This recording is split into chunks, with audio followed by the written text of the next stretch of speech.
Good morning, everybody. The Rev here. It's time for a cup of coffee with Jesus. I hope your morning is going well today, or your day if you're watching this later.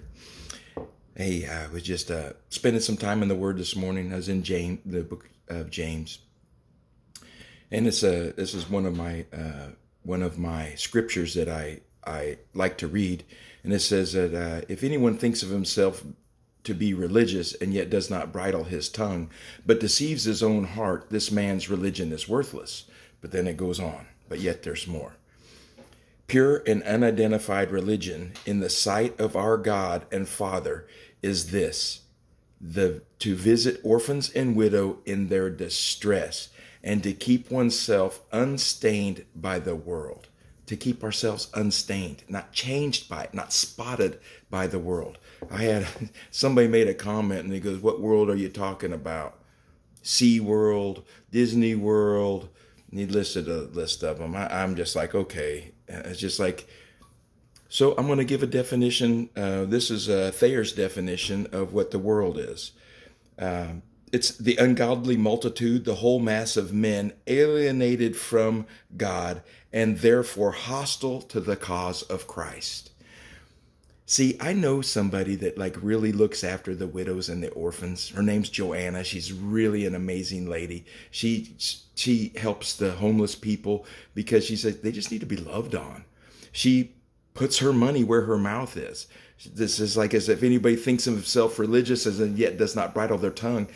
She puts her money where her mouth is. She has bridled her tongue towards the widows and the orphans in the homeless community. I mean, she got her kids involved, her kids' friends, nieces, they all involved in helping this community. And because of that, she tries to get stained by the world, because if you're helping the homeless, people will say, well, they could just help themselves. They could do this. They could do that. People will stain you rapidly and readily and in abundance when you're helping the homeless community. But in this case, she has remained unstained by the world. The world is the masses of people that don't understand and are at odds with Christ. That's the ones that will come against. Some of them are even in the church that have come against her and what she does. And I just think about it when you're just like, I read certain things in the Word, certain people pop into my mind, certain instances, my mind works like a videotape, and it's just like it starts off like a videotape, and these scenes that take place in situations that I read in the Word. That's why I'm able to verbalize them, because I can see them in my mind.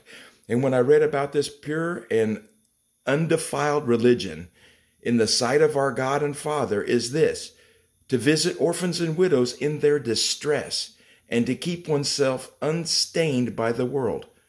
I had the picture of Joanna this morning. Joanna is the one that has remained undefiled and unstained by the world in her attitude of helping the widows and the orphans. If you're a child in the homeless community, basically you're an orphan, because a lot of times your parents aren't in a situation where they can take care of you. Yeah, they may be your mom and dad, but in some instances, they have left you like an orphan. If you are a homeless person, basically you're like an orphan, or you're like a widow. You're separated from the things that you used to be able to have and do that brought you income, much like a widow. I just saw this as an opportunity to think about the people in your life that have separated themselves from the world and remained unstained by the world's view and standards towards something. And they do it outside the definition of the world, and they do it by the definition of Christ. And that is pure and undefiled religion in the sight of our God and Father. So, cheers to you, Joanna, this morning.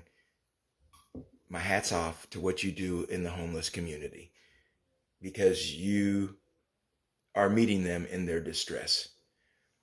I hope somebody here today sees this video and says, I know somebody that's remained undefiled by the world's standard, and I am going to help them. I'm going to encourage them.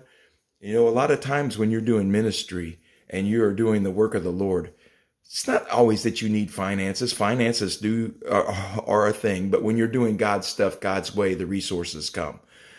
But they need to be encouraged and see that people notice and take notice to what they're doing for the Lord. It's an encouraging word from somebody goes a long way. So Joanna, to you this morning, I encourage you, keep going. You're an incredible woman of God, and those people are lucky to have you. Joanna is also the same one that she was a nurse at the doctor's office when I got a bad report.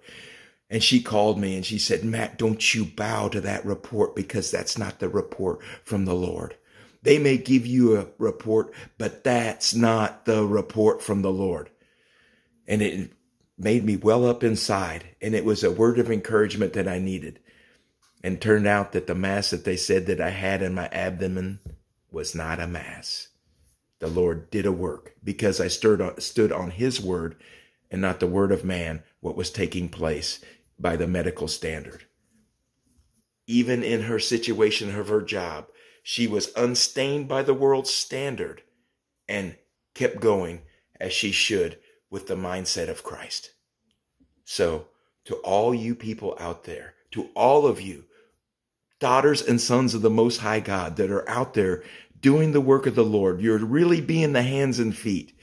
There's others come to mind, but just today is Joanna. But to all you others, I encourage you to keep going, to keep living the way that you're living, because you do make a difference. And I'm telling you here today, you are doing the work of the Lord, and I thank you for it.